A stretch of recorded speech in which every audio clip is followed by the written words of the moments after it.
بسم اللہ الرحمن الرحیم. السلام علیکم. میں ہوں محمد عثمان اور آپ دیکھ رہے ہیں پروگرام ارفراز اور مقبول جان کے ساتھ. ناظرین، آج نیشنل کمانڈ آپریشن سینٹر نے نئے اقدامات کا اعلان کیا اور جس میں سب سے بڑا اعلان یہ تھا کہ 15 جون تک تمام امتحانات جو ہیں وہ ملتوی کر دیے گئے ہیں. اس دوران مئی میں 9ویں 10ویں اور اس میں جون کے پہلے ہفتے کے اندر فرسٹ ایئر اور سیکنڈ ایئر کے امتحانات لیے جانا تھے. اس کے بعد جو او لیول کے امتحانات کے لیے بھی تاریخ آگے بڑھائی گئی اور یہ کہا جا رہا ہے کہ اب شاید اکتوبر یا نومبر کے اندر امتحانات لیے جائیں. تو یہاں سوال یہ پیدا ہوتا ہے کہ جب پوری دنیا اس کرائسس کے دوران آن لائن ایجوکیشن کی طرف چلی گئی، آن لائن امتحانات کی طرف چلی گئی ہے، تو ہم نے اس معاملے کے اندر تیاری کیوں نہیں کی؟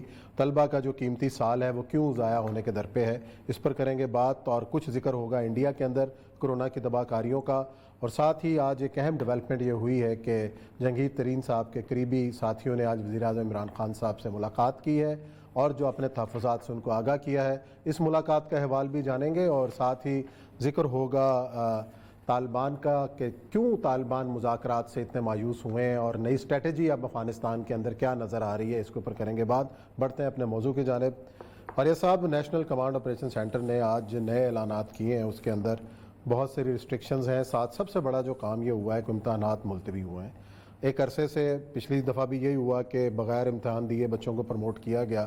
اس بار بھی جو ہیں وہ صورتحال کو واضح نہیں ہے. حالات روز بروز جو ہیں وہ سنگینی کی طرف جا رہے ہیں. تو ایسی صورتحال کے اندر ایجوکیشن ایک بہت بڑا ہے. اسکولز آپ دیکھیں بند پڑے ہوئے ہیں. اتنا بڑا طبقہ ہے جو اس سے منسلک ہے، وہ بیچارے بے روزگار ہیں. کیا کریں؟ صاحب پچھلے سال جس وقت کووڈ شروع ہوا تو پورے ایگزیکٹلی پاکستان میں مارچ کے اندر شروع ہوا. جیسے مارچ کے اگر آپ اپنے پروگرام نکال لیں کم از کم 2-1 مہینے کے، تو ایسا لگتا تھا کہ جیسے ہم پینک ہو چکے ہوئے. پینک ہو گئے. کم از کم عمران خان پینک نہ ہوا، ہم پینک ہو چکے ہوئے تھے. یعنی ہر روز ایک نئی بات آتی تھی، ہر روز ایک نیا ایشو بنتا تھا، ہر روز کہتے تھے کہ ایسے نہیں ہوتا تھا. ایکسپرٹس مثلا فار ایگزامپل سب سے اہم ترین چیز خان صاحب کی جو بہت بڑا فیدر ان دا کیپ تھا وہ ان کی ٹائیگر فورس تھی. اور ہم ان سے کہتے تھے کہ کیوں برڈن کریٹ کرتے ہو، ایک آلریڈی مشینری موجود ہے، اس مشینری کو یوٹیلائز کرو. یہ کرو. پھر کہا کرتے تھے اتنی فوج ظفر موج پڑی ہوئی ہے، ٹیچروں کی پڑی ہوئی ہے، اسٹوڈنٹس کی. یہ آج بھی موجود ہے. دیکھیں میں بتاؤں آپ کو کہ پورے کا پورا مینیجر یہاں پر اخوت کے لوگ آئے تھے، یہاں پر کیا نام ان کا عبد ثاقب صاحب آئے تھے. انہوں نے کہا تھا دیکھو نیوکلیس بنا لو. اور کچھ نہیں تو مدرسہ مسجد کا نام برا لگتا ہے تو کوئی ایک پرانا اسکول کھلا ہوا ہے اس کو دے دو. وہ کمیونٹی لیول کے اوپر آپ چیزیں مینیج کرو، ٹرین کرو، یہ کرو. خان صاحب کی سمجھ میں نہیں آئی. ان کو ٹائیگر فورس بنانے کی ضرورت. اب شاید وہ نظر بھی کہیں نہیں آئی. ٹائیگر فورس نظر کہاں؟ وہ کورونا جو اس کو بیچاری کو مار گیا. اچھا. ہاں، کورونا کا پاکستان میں سب سے بڑا حملہ جو ہے نا وہ ٹائیگر فورس پہ ہوا، تو نشان تک مٹا دیا. بہرحال کہا تک آج بھی وہ نیوکلیس موجود ہے. کسی بھی جگہ کرائسس جب آتا ہے تو بدترین چیز جو ہوتی ہے وہ اس کی پلاننگ ہوتی ہے، اور بدترین چیز جو ہوتی ہے اوور لیپنگ. میں بھی بوری گندم کی اٹھائی ہوئی ہے، آپ نے بھی اٹھائی ہوئی ہے. اچھا، یاد آیا کل خان صاحب نے ایک چیلنج دیا تھا کہ اب عثمان بزدار اور شہباز شریف کا موازنہ کر لیں. ڈینگی کے دوران جب شہباز شریف نے جس طریقے سے اس کو کیا تھا، آج وہی حالات جو ہیں اس قسم کے کرونا کے حوالے سے ہیں، تو آپ کارکردگی کا موازنہ کر لیں. اللہ غریق رحمت کرے ناصر درانی مرحوم کو. ناصر درانی اسپیشل برانچ میں تھا. دیکھیں شہباز شریف کی ایک اچھی بات تھی کہ ایڈمنسٹریشن کی آئیز اینڈ ایئرز جو تھے اس پہ بھروسہ کرتا تھا. ایڈمنسٹریشن کی آئیز اینڈ ایئرز ہوتی ہیں reports and vigilance. Special branch کا ہیڈ تھا. ہوتا یہ ہے کہ عموماً آپ ٹاسک لگا دیتے ہیں. مثلا فار ایگزامپل آپ نے 15 پروڈیوسرز کو ٹاسک لگا دیا کہ یہ کر کے آؤ. وہ آگے کہیں گے جی میں وہاں گیا تھا، وہاں یہ ڈیٹا کلیکٹ کیا، یہ انفارمیشن تھی، یہ تھی، وہ تھی. لیکن اگر آپ نے ان کے اوپر 2 پروڈیوسر ایسے رکھے ہوئے ہیں جو دیکھتے ہیں کہ یہ گیا ہے یا ہوٹل کے باہر بیٹھا ہے اور اس نے وہیں سے رپورٹ کیا ہے، کسی وکیل کو فون کیا یار آج کیس بتانا نا کون کون سے ہیں، اور ہائی کورٹ کا پوری آپ کو رپورٹ دے دی. صحیح. ناصر درانی، ہم سیکرٹریز کمیٹیز کی میٹنگ میں ہوتے تھے تو یہ پیچھے بیٹھا ہوتا تھا، اس سامنے بھی نہیں بیٹھتا. تو شہباز شریف نے کہا یہاں ناصر صاحب کوئی رپورٹ تو کیے گی، جیسے وہ کرتا تھا. پھر ناصر درانی نے کہا جی سیکرٹری ایگریکلچر جو ہے یہ باتیں کرتا ہے اپنے باقی جگہ پہ، یہ میں تصویر دکھاتا ہوں اس کے اپنے فلاں دفتر کے اندر یہ پانی جو ہے صاف پانی کے ہم نے تلاش کر لیا اور وہاں ڈینگی ہو جائے. Vigilance, continuous vigilance. اس نے کہا نہیں یوتھ چاہے گی. آپ مجھے بتائیں یوتھ کس کے جائے گی؟ ڈی سی کے پاس جائے گی، اس کو بھی چھوڑ دیں. صحیح. صاحب آپ کے پاس اتنا ویران ویکسینیشن سینٹر صحیح میں نے زندگی میں کہیں نہیں دیکھا. میں جب سیکنڈ ٹائم ویکسینیشن لگانے گیا تو میں اکیلا تھا. اچھا پورے یہاں پہ بھی مس مینجمنٹ اور مینجمنٹ کا ایشو ہے کہ لوگ جا نہیں رہے. نہیں آپ نے کوئی آپ کی کوآرڈینیشن ہی نہیں ہے. اچھا آپ کی کون ہے جو اس کم از کم مڈل کلاس میں اور ہائر مڈل کلاس میں اس خوف میں ویکسین لگوانے نہ جائے. کوئی غریب آدمی ہو اس کو پتہ نہ ہو تب ٹھیک ہے، لیکن ڈیفنس کے اندر پی کے ایل آئی کا جو ہے وہ خالی ہو جائے تو پھر یہ تو حماقت ہے نا آپ کی. اچھا پھر آپ تقسیم کر جو بھی تھا. میں یہ کر آج بھی آپ مجھے بتائیے کہ آپ کو سینٹرل لیول پہ ریسورسز کا پتہ ہے، ٹھیک ہے. یاسمین راشد کے دماغ میں ہے کہ اتنے جناب بیڈ وہاں خالی ہیں، اتنے نہیں ہیں، اتنے فلاں ہیں، اتنے فلاں ہیں. آپ کا لوکل لیول پہ کوئی کوآرڈینیشن ہے؟ آپ مجھے یہ بتائیے کیا ایک چھوٹی سی، ہم نے اس دن بھی کہا تھا کہ پورے پاکستان کے اندر 1000 کے گھر کے اوپر آپ ایک یونٹ بنا سکتے ہیں.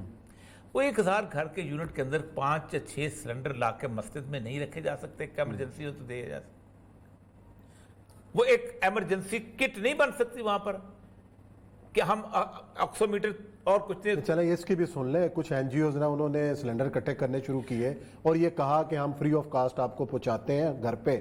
ہوا کیا ہے اگلے دن ڈبل قیمتیں ہو گئی آکسیجن سے. ہمارے ہاں تو یہ مافیاز ہیں نا بیٹھے ہوئے. وہ کس نے کنٹرول کرنا ہے؟ اور مقبول جان نے، عثمان نے، وزیر اعظم نے نوٹس لینا. نہیں وہ کہنا یہ مافیا ہے، مافیا ہے، آپ ماتم کریں. عمران خان صاحب کو بہترین ماتم کرنا آتا ہے اپنی ساری چیزوں کے اوپر. جس حکومت کا سربراہ کھڑا ہو کے کہے کہ یہ مافیا ہے، اس کو 1 گھنٹے کے لیے سربراہ رہنے کا حق حاصل نہیں ہے. تمہیں کھڑا کس لیے کیا ہوا ہے؟ ایک دفعہ ایک کرفیو لگانا تھا، ہم نے کرفیو لگا دیا. ایک صاحب کو بھیجا، بڑے ادارے کے بھیجا، بچہ تھا نیا گیا، کہتے وہ سڑک بند ہے. میں نے کھلوانے کے لیے بھیجا بھائی صاحب، اطلاع دینے کے لیے نہیں. وزیر اعظم اطلاع دینے کے لیے نہیں ہوتا کہ اس ملک میں مافیا ہے. اطلاع تو ہر کوئی دے دیتا ہے. مسئلہ اطلاع تو اہلیہ محترمہ دیتی ہیں کہ آپ وزیر اعظم ہیں. اس کو چھوڑے مذاق میں کیا کرنے کا تکلیف سے بات. میں نیو یارک ٹائمز کی، یہ انڈیا میں یہی ہوا ہے. یہ میں تصویر دیکھ رہا تھا، اب اتنے بڑے بینر کی تصویر لگی ہے کہ ایریل ویو ہے شمشان گھاٹوں کا. اچھا انڈیا میں وہ کہتے یہ ہیں کہ کم از کم ان کی اسیسمنٹ یہ ہے نیو یارک ٹائمز کی کہ تقریباً 200,000 جو ہے وہ ان کا ڈیتھ ٹول اور 2000 بندہ روز کا مر رہا ہے. اور وہ کہتے ہیں کہ یہ ان کی اطلاع ہے. ہماری اطلاع یہ ہے کہ یہ جو ہے صرف 30% رپورٹ ہو رہا ہے، یعنی کم از کم 6000 بندہ مر رہا ہے. 6000 بندہ سر بہت ہوتا ہے. مطلب ہمارے یہاں عموماً لوگ منطق کرتے ہیں، دیکھو جی آپ نے کورونا کے پشور مچا دیا ہوا ہے، فلاں کر دیا ہوا ہے. خاص طور میرے اللہ ماننے والے ہو جی. میں کہا بھائی میری پاس ایکسیڈنٹ میں لوگ روز اتنے مرتے ہیں. میں کہا وہ بھی مر رہے ہیں، یہ ان سے زیادہ مر رہے ہیں اوپر.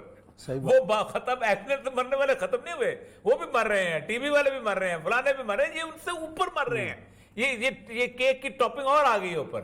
یہ ہمارا مسئلہ ہے. یا تو ایکسیڈنٹ والے ختم ہو جائے نا کل سے، اور کہیں نہیں آج سے ایکسیڈنٹ کا مرنا بند، کووڈ کا شروع ہو جائے. آج سے جناب ایڈز کا مرنا بند، کووڈ کا. یہ اس سے اوور اینڈ ابو مر رہے ہیں. یہ ہے ہماری سینس. پوری کی پوری ایڈمنسٹریشن جن چیزوں کے پیچھے لگی ہوئی ہے. دیکھیں اگر سسپینڈ ہو سکتی تھی ایجوکیشن تو کیا احتساب سسپینڈ نہیں ہو سکتا تھا؟ کیا اپوزیشن کے ساتھ مکہ مکی سسپینڈ نہیں ہو سکتی تھی؟ کیا بیل لینا نکالنا آگے کرنا، گالیاں دینا، گالیاں سننا، گالیاں سنانا، یہ سسپینڈ نہیں ہو سکتا تھا؟ کیا تعلیم سے زیادہ فواد چودھری اور دوسرے کی نوک جھونک ہے، یا فردوس اچکوان جو اس کی نوک جھونک ہے؟ کسی کو احساس ہے؟ اسٹوڈنٹس تو نہ لڑیں لیکن ہم لڑیں. آج جویل دیو کو پکڑ لیا، کس کھاتے میں 4 دن رک جاتے. نہیں اس نے جناب دیکھے نا اداروں کے خلاف بیان دیا ہے، بغاوت کا نہیں آتا. اداروں نے تو بقول ایک خبر تو بہت اہم ہے کہ ہم اگر اس قابل ہوتے تو ہم مزدار کو تبدیل نہ کروا لیتے. انہوں نے آپ کو پتا اس میں کہا ہے. اب تو اوپن بھی ہوگی بات نا بہت زیادہ. تو لیکن بہت ساری باتیں اوپن نہیں بھی ہوئی ہیں جو سچی باتیں ہیں. سچی باتیں. اور آج انہی کا ایک جھلک جو ہے وہ مریم نواز نے بھی شور مچایا ہے شاید. ہے اور آزاد کشمیر کے وزیر اعظم نے بھی آواز اٹھائی ہے، لیکن بہرحال جو بھی ہو اللہ چلو۔ پاکستان کے لیے ہو۔ ناظرین لیتے ہیں بریک، اور بریک کے بعد آئیں گے، پروگرام کا سلسلہ جاری رکھیں۔